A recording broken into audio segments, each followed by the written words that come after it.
자, 여러분 안녕하세요. 이번에는 두 번째 시간으로 문화의 이해 파트의 내용을 살펴보도록 합시다. 우선은 문화라는 것 자체가 우리가 살고 있는 여러분들 여러 가지 다양한 사람들의 이야기를 말하는데, 이 문화의 의미와 특징, 그리고 문화를 바라보는 태도, 그리고 세 번째로는 대중매체와 대중문화, 총 세 가지의 내용을 가지고 내용을 살펴보도록 할 거예요. 문화 파트는 사실 내용이 크게 어렵지 않지만 그래도 중요한 핵심 개념이 있기 때문에 그 개념을 위주로 살펴보면 좋을 것 같습니다. 자, 넘어가서 문화의 의미와 특징을 살펴보게 되면, 우선 우리는 문화의 뜻 자체는 알고 있어야 돼요. 그래서 이 문화를 총 두 가지로 구분하게 됩니다. 두 가지. 자, 그래서 보게 되면 넓은 의미 그리고 좁은 의미로 보게 되는데, 넓은 의미에서 뭐라고 하냐면 한 사회의 구성원들의 주위 환경을 적응하고 이를 극복해 나가는 모든 공통의 생활 양식을 말한다. 여기까지가 넓은 의미예요. 좁은 의미는 뭐냐? 예전에는 뭔가 세련되고 교양 있는 모습 뭐 이렇게 쓰긴 했는데, 최근에 좁은 의미로는 잘 안 쓰이는 것 같고, 여기는 넓은 의미가 더 중요하다고 보면 될 것 같아요. 그래서 아주 간단하게 말한다면 그냥 우리는 이렇게 써보면 됩니다. 문화는 공통의 생활 양식, 이렇게 생각하면 될 것 같아요. 그래서 우리가 그냥 기본적으로 뭔가 개인의 습관, 나는 머리카락이 검해, 이런 것들은 해당하지 않고 뭔가 여러 사람들에 있는 공통된 모습, 그래서 의식주, 이 세 가지가 대표적으로 문화의 모습이라고 할 수 있을 거예요. 뭐 그 외에도 뭐 가치관이라든가 규범 이런 것들도 들어갈 수 있겠죠. 자, 그러면 이런 문화는 총 두 가지의 또한 특징을 가지게 되는데, 이 특징이 뭐냐면 바로 왼쪽에 있는 이 두 가지. 문화는 보편성과 다양성을 가진다. 사실 단어가 좀 어려울 수 있는데, 보편성이란 뭐냐면 일반적인 누구나 공통적으로 가진 현상을 말합니다. 보편성 이런 것 자체는. 자, 그래서 여기 한번 밑줄 내용 보게 되면 누구나 아는 사람 하나면 안녕하세요 인사를 한다던가, 아니면 뭐 결혼이라던가, 아니면 장례의식, 이런 것들 다 보게 되면 어느 나라 어느 사회나 더 존재한다는 뜻이에요. 그래서 이처럼 모든 사회에서 공통적으로 나타나는 문화 현상을 뭐라고 하냐면 문화의 보편성이라고 합니다. 공통된 현상을 보편성. 그럼 두 번째 뭐가 있냐? 다양성인데, 선생님이 수업 시간에 한 적이 있는데, 다양성이라는 건 뭐냐면 뭔가 너와 내가 다르다는 뜻이에요. 그래서 각자 자기가 다른 자연 환경이나 사회적 상황, 밑줄 보게 되면 서로 다른 자연 환경, 어느 나라는 더운 날씨, 어떤 날 추운 날씨에 따라서, 예를 들면 어느 나라 같은 경우에 장례식을 할 때 우리 막 하면서 슬퍼하는 나라도 있지만, 어떤 나라 같은 경우에는 그 사람을 축복해가는 문화로, 뭐 그때 가나 같은 국가에는 바운스를 막 춤을 추면서 이제 서로가 축하해주는 문화가 있단 말이에요. 그래서 나라마다 자기의 상황에 따라서 각기 다른 모습으로 나타나는 것을 문화의 다양성이라고 합니다. 그래서 각자 모습. 그래서 문화의 특징 딱 물어보면 뭐가 있다? 바로 보편성과 다양성, 두 가지를 중심으로 공부하면 된다, 이런 뜻이에요. 그래서 각자 나라마다 다른 방식이 있으니까 한번 읽어보면 될 것 같고, 우리의 중요한 포인트는 문화의 의미 그리고 문화의 특징 두 가지를 우선 중점으로 이 페이지만 보면 될 것 같고, 넘어가서 그런 문화의 특징들을 정확하게 자세하게 좀 여기를 몇 가지는 하나 둘셋넷 다섯 가지가 있습니다. 그래서 이 다섯 가지를 좀 더 세부적으로 보게 된다면, 우선은 이 문화라는 것 자체는 기본적으로 공유성, 그리고 학습성, 그리고 축적성, 변동성, 그리고 전체성, 이렇게 다섯 가지의 특징을 가지게 되는데, 각 특징에 따른 여기에는 문장의 내용까지 같이 이해를 하면 좋을 것 같아요. 하나씩 한번 읽어보면서 설명할 건데, 우선 제일 번째는 우리가 모든 사람들이 같은 문화의 생각을 가지고 있다. 그래서 언어라든가 규범 등 각자의 고유한 문화에 따라를 다 같이 똑같이 이해를 한다는 거여서 공통된 행동과 사고방식을 가지는 것을 공유성이라고 하게 됩니다.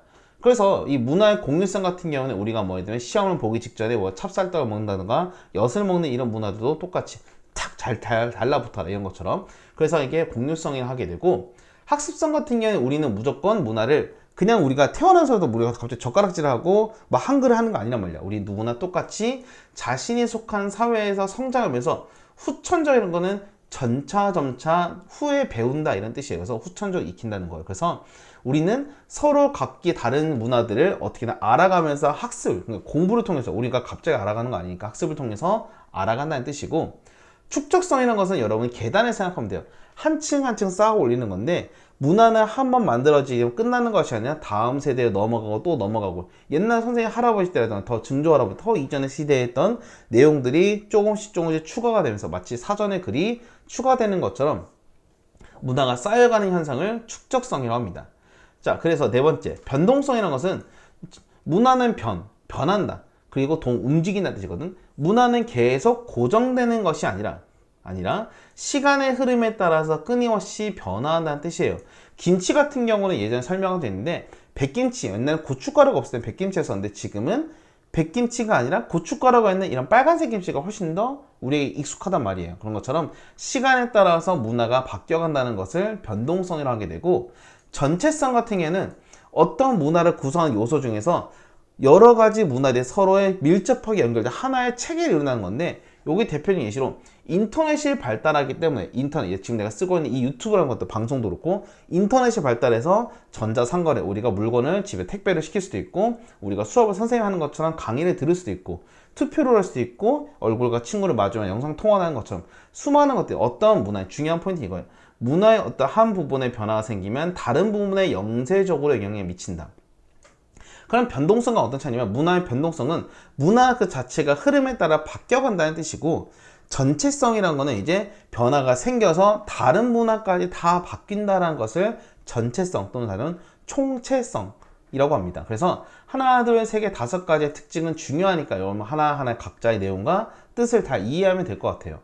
그 대표적인 예시에 있는 이 문제 같은 것도 여러분 한번 풀어보면 좋을 것 같고, 그래서 요 글을 딱 봤을 때, 이게 지금 문화의 공유성을 물어보는가, 이게 문화의 학습성을 물어보는구나, 축적성인가, 이런 것을 파악할 수 있어야지 여러분이 이런 시험 문제나 내용들을 파악하고 풀 수 있을 겁니다. 자, 그래서 중요한 포인트, 아까 말했던 것처럼 문화의 의미, 그리고 문화의 특징들, 그래서 제일 먼저 위에 있었던 문화의 보편성과 다양성이라는 개념과 문화의 다섯 가지 특징, 그래서 여기 있는 공유성부터 전체성까지 의미를 이해하면 될 것 같아요. 자, 그러면 숨을 잠깐 돌려서 두 번째, 문화를 바라보는 태도 살펴보도록 합시다. 네, 문화를 바라보는 태도 같은 경우는 확실한 개념이 한 세 가지 정도 있는데, 우선 제일 첫 번째 들어간 건 뭐냐면, 이 문화를 어떻게 바라볼 것인가. 예를 들면 내 문화가 최고야, 너의 문화가 최고야, 그리고 우리 서로의 문화를 이해해주자. 세 가지 개념이 당연히 마지막 게 제일 좋은 거지만, 우선 앞에 있는 두 가지의 개념부터 볼 거예요. 그래서 우선 제일 첫 번째 들어간 게 뭐냐면 자문화 중심주의라는 개념이에요. 자문화 중심주의는 제일 첫 번째 줄에 있는 것처럼 내가 속한 문화를 우수하다고 보고 다른 사회 문화를 부정적으로 바라보는 것을 자문화 중심주의라고 합니다. 그래서 쉽게 얘기하면 내가 가진 문화가 최고다, 너의 문화 아니야 이런 식으로 바라보는 게 바로 자문화 중심주의인데, 자기가, 나의 문화 자체가 중심이 된다라고 생각하면 돼요. 그래서 자문화 중심주의 같은 게 어쨌든 내 문화를 좋아하다 보니까 당연히 자기 문화에 대해서 자부심을 가지기도 하고, 우리끼리 거기 같이 우리 대한민국 사람이야, 우리 중국 사람, 이런 식으로 해서 서로의 집단 구성원끼리 끈끈한 관계를 맺을 수 있다는 점에서는 상당히 도움이 되기도 합니다. 그렇지만 중요한 단점이 있어요. 보게 되면 이러한 태도를 가질 경우에는 다른 문화를 이해를 어렵게 하면서 고체적인 고립을 가질 수 있다. 그러니까 우물안 개구리가 된다는 뜻이야. 나밖에 모른다는 거예요. 두 번째로는 다른 나라의 문화도 좋은 점이 있을 거예요. 근데 이런 문화들을 받아들이지 못해서 나의 문화를 오히려 발전시킬 수 있는 기회 자체를 잃어버리는 경우도 생깁니다. 그래서 자기 문화만 무조건 잘났다는 것은 항상 조심할 필요가 있다. 자부심을 가지는 것까지는 오케이. 근데 문제는 나만 최고야, 너는 별로야, 이거는 되게 위험한 태도가 될 수 있다. 그래서 더 심한 경우에 나중에는 나의 문화가 최고야, 너도 내 문화를 따라가 하게 되는 문화 제국주의라는 표현까지 나타나기도 합니다. 제국주의라는 것은 원래 옛날 역사에서 있는 개념인데, 자기가 제국이라는 큰 나라를 형성해서 너가 나의 밑에 들어와라 이런 식으로 해서 나의 문화를 오히려 너에게 강요하는 문화까지 갈 수도 있어요. 쉽게 말하면 하면 안 되는 태도다라는 뜻입니다. 자, 그럼 두 번째로 이거의 정반대가 되는 개념이 있어요. 뭐냐면 문화 사대주의라는 개념이에요. 사실 문화 사대주의에서 우선은 문화를 빼고 이 사대주의라는 말부터 얘기하게 되면, 원래 이 사대주의라는 것은 섬기다는 뜻입니다. 상대방을 이렇게 섬깁니다 라는 뜻이고, 대라는 것은 이제 상대방 또는 큰 여러 가지 뜻을 가지는데, 상대방을 섬기는 이런 태도를 사대주의라고 해요. 보통 우리나라 옛날에는 역사시대 때 조선이라는 우리나라 국가가 중국이라는 나라를 약간 섬기는 형태가 있어가지고 이걸 사대주의라고 표현했었는데, 여기서 이런 아마 개념을 가져오지 않았을까 추측이 돼요. 자, 무슨 뜻이냐면 다른 사회 문화를 우수하다고 보고 따라갑니다. 그리고 추종도 비슷한 뜻이에요. 따라갑니다. 자신의 문화를 열등하다고 여기는 태도를 문화 사대주의를 하게 돼요. 그래서 중요한 건 두 가지예요. 너의 문화, 당신의 문화가 최고입니다. 내 문화는 아니야, 별로다, 이거를 문화 사대주의를 합니다. 헷갈릴 수 있는데 자문화 중심 내가 최고야, 문화 사대주의는 너가 최고야 라고 생각하면 됩니다. 자, 그래서 문화 사회주의는 좋은 점이 있어요. 뭐냐면 상대방의 문화를 자꾸 쫑긋하면서 바라보게 되고 열심히 주목을 하다 보니까 자기 문화를 발전시킬 수 있는 좋은 계기가 되기도 합니다. 그렇지만 너무 심한 경우, 사람도 그래요. 자꾸 상대방만 띄워주다 보면 자기를 약간 비하하거나 되게 안 좋게 보는 것도 있고, 무조건 상대방을 일방적으로 따라가게 되면 나만의 개성이 사라질 수가 있거든. 그래서 이런 태도가 심한 경우에는 나의 문화의 주체성, 내가 무엇인가에 대해서 생각을 잃어버릴 수 있고, 내가 가지고 있는 스스로, 우리의 스스로의 문화도 사라질 수 있다는 문제점이 있기 때문에 자문화 중심주의의 아까 말했던 장점과 단점을 여러분 잘 파악하면서 내용을 비교해서 보면 될 것 같아요. 그래서 이 비교된 표가 여기 나와 있는 아마 이런 모양이 되겠죠. 표 같은 것도 잘 봐두면 될 것 같고, 예시 같은 것도 확인해 두면 도움이 될 것 같습니다. 자, 그래서 우리가 문화를 바라볼 때는 이런 자문화 중심주의든 아니면 문화 사대주의 둘 다 썩 그렇게 좋은 태도는 아니란 거예요. 그래서 이런 태도를 극복해 가려는 태도가 바로 무엇인가 물어보게 되면 내가 그때 별표를 많이 쳤던 바로 문화 상대주의입니다. 문화 상대주의는 요거 아직 개념이 많이 다른데, 애들이 여러분이 헷갈리는 경우가 있어요. 상대주의니까 상대의 문화는 최고다 이렇게 생각하는 경우가 있고, 이건 아니야. 그게 아니라 상대방의 문화를 똑같이 인정해 주려는 태도입니다.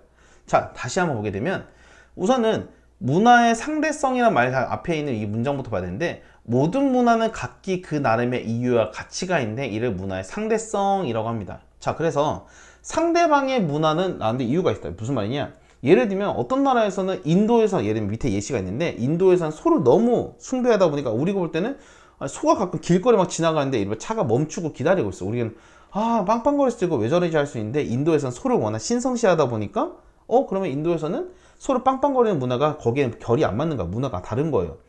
그래서 왜 저럴까 싶었는데, 인도에서는 소를 예전부터 종교적인 의미도 있었고 나라의 자연 환경이라든가 기후 여러 가지 특징이 있어가지고 소를 되게 중요한 가축으로 봤기 때문에 문화에서 소는 중요하다, 인도에서 문화를 되게 중요하게 생각하는, 소를 중요하게 생각하는 문화가 만들어지게 된 거예요.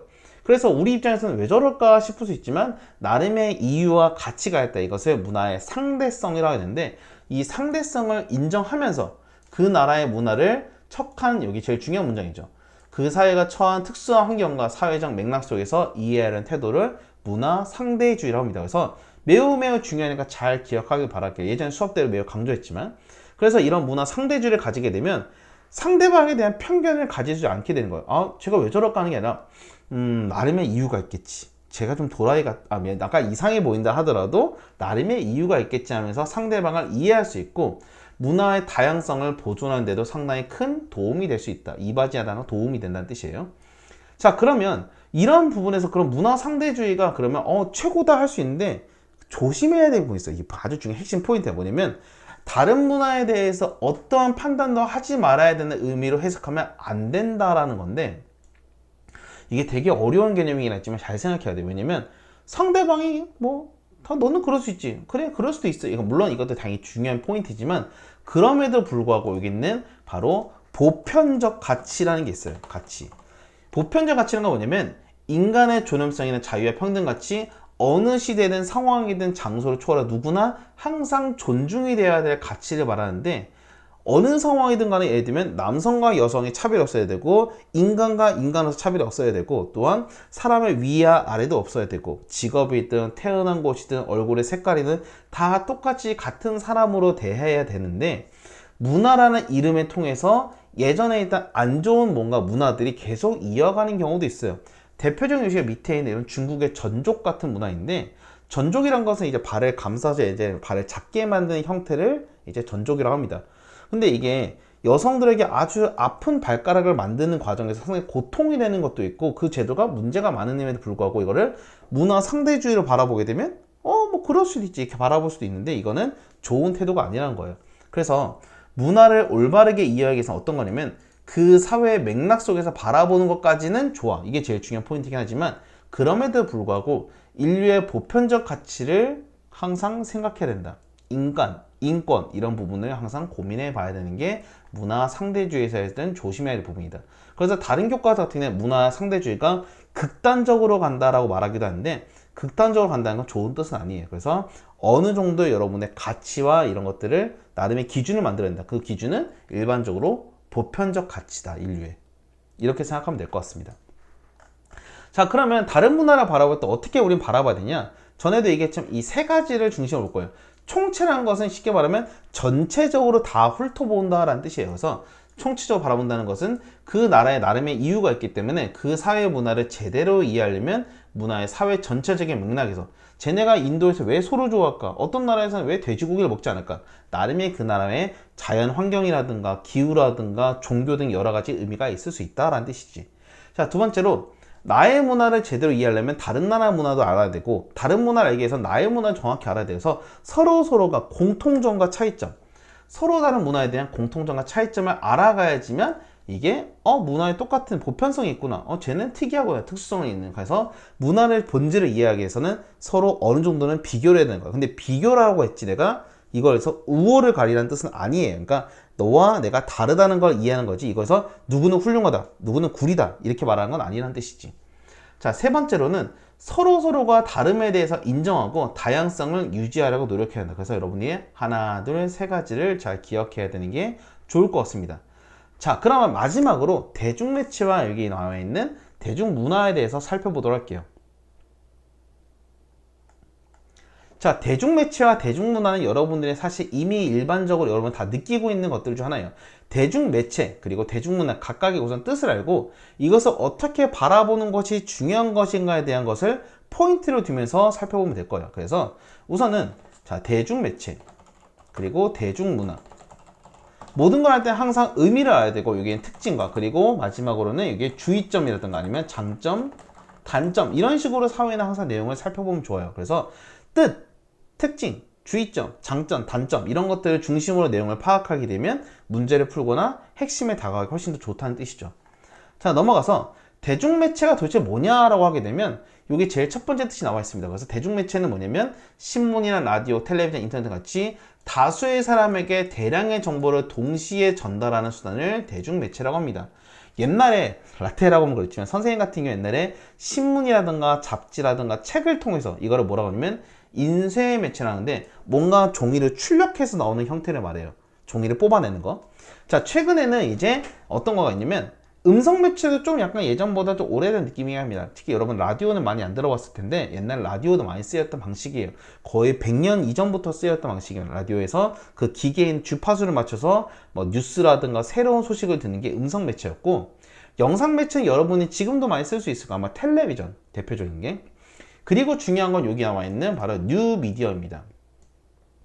어쩌면 여러분들이 앞으로 선생님이 이 교과서가 바뀌든 아마 선생님 수업이 바뀌든 간에 언젠가는 이게 더 여러분에게 다 가까이 다가올 거예요. 그렇다고 위에 있는 세 개가 중요하지 않다라는 걸 말하는 거 아니야. 그렇지만 앞으로 가장 주목이 될 만한 대중매체는 아마 뉴미디어가 되지 않을까 싶어요. 자, 어쨌든 이 대중매체는 시간이 지나면서 엄청 빠르게 많이 발전하게 됐고 지금은 인터넷이나 이동통신 등을 통해서 다양한 정보를 여러 가지, 단순하게 하는 게 아니라 여러 가지 아주 복합적으로 제공하는 게 특징이 됩니다. 자, 그리고 두 번째, 대중문화 같은 경우에는 가요나 영화, 드라마 같이 대중, 선생님 도대체 대중이 뭐예요? 할 수 있는데 대중이란 건 뭐냐면 아주 쉽게 생각하면 현대 사회를 구성하는 그냥 대다수의 사람을 대중이라고 합니다. 그러니까 그냥 여러분, 나 다 포함하는 거야. 일반적인 사람들, 아주 특수한 사람들을 제외하고 그냥 일반적인 모든 사람들 대중이라고 합니다.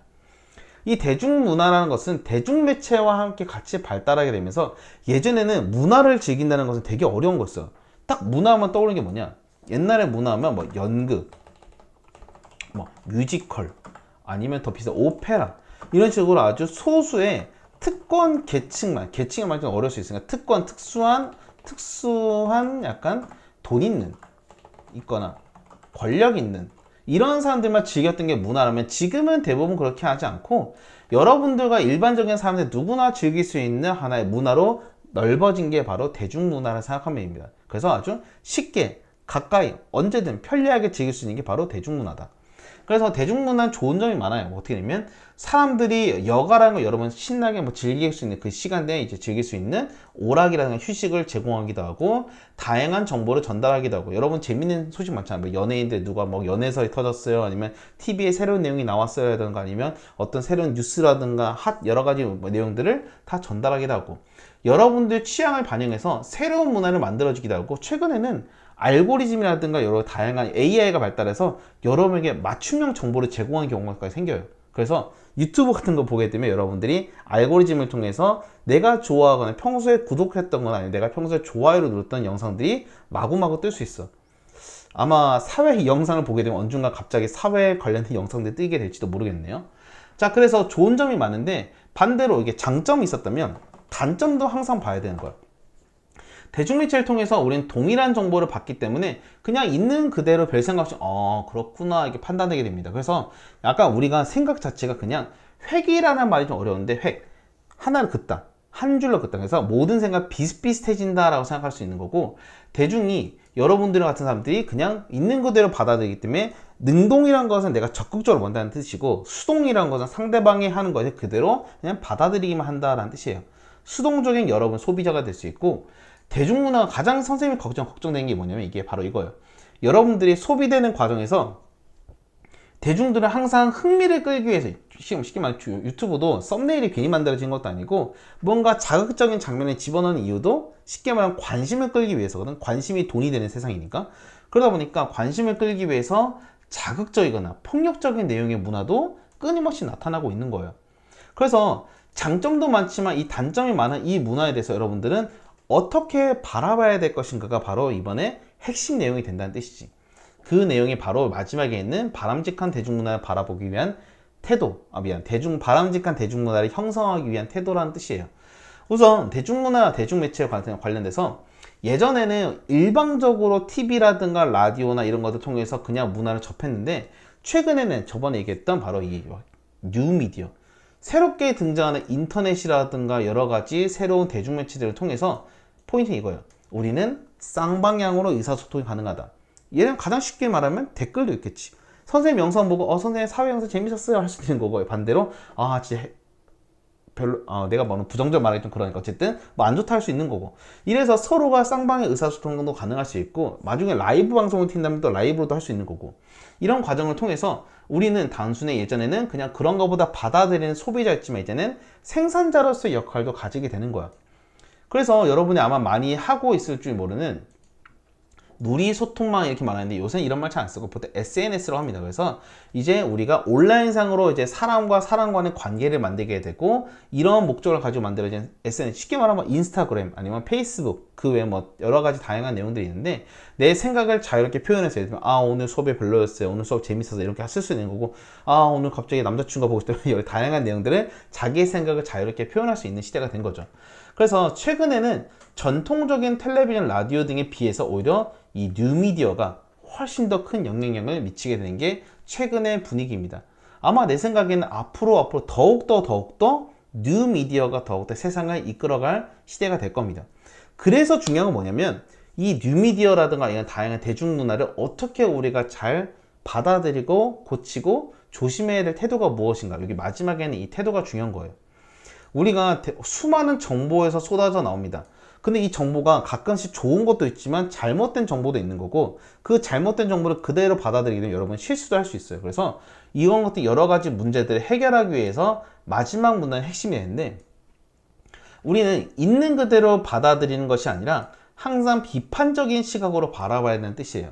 그리고 나만의 관점에서 해석하고 검토해보는, 사실 쉽게 정답이 있는 건 아닙니다. 그렇지만 사회라는 거는 원래 뭐 과학이나 수학은 확실한 정답이 있지만, 사회나 국어는 아주 100%의 모든 가장 가까운 것이라고 할 수 있겠지만, 정답이라는 건 쉽게 말할 수 없는 게, 나도 옳고 너도 옳고 그럼 뭔가 이상하잖아. 그러니까 너도 그럴 수 있고 나도 그럴 수 있고 하다 보니까 여러분들이 그냥 단순하게 정보를 하나만 볼 것이 아니라 여러 가지를 비교해보고 이게 맞는지 아닌지 자꾸 해석해봐야 되고, 이상하다 싶으면 비판도 해야 되는 이런 관점이 다 필요한 거예요.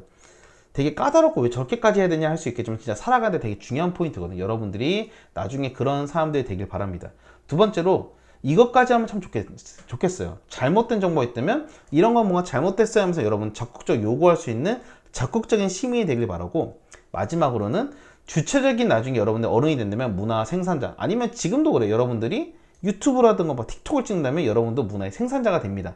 이 상황에서 너무 뭐 어그로를 끌 수 있는 뭐 그런 걸 내용을 한다든가 아니면 상대방이 자극적인 걸 한다기보다는 상당히 그래도 우리가 인간적으로 봤을 때 바람직한 문화를 창조하고 올바르게 활용하는 자세까지 지닌다면 너무나 훌륭한 여러분들의 문화 시민이 되지 않을까 싶어요.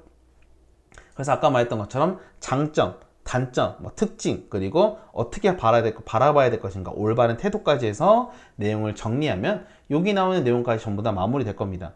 아까 내용과도 똑같이 얘기했지만 스스로 확인하기 문제 같은 게 여러분 되게 중요하기 때문에 잘 공부해서 풀어보길 바라고, 대단한 마무리를 이번에 한번 해보도록 할게요. 자, 보게 되면 문화의 의미, 제일 첫 번째는 이 뜻 같은 거. 그래서 지금은 넓은 의미의 공통된 생활 양식을 보통 문화라고 하게 됩니다. 문화.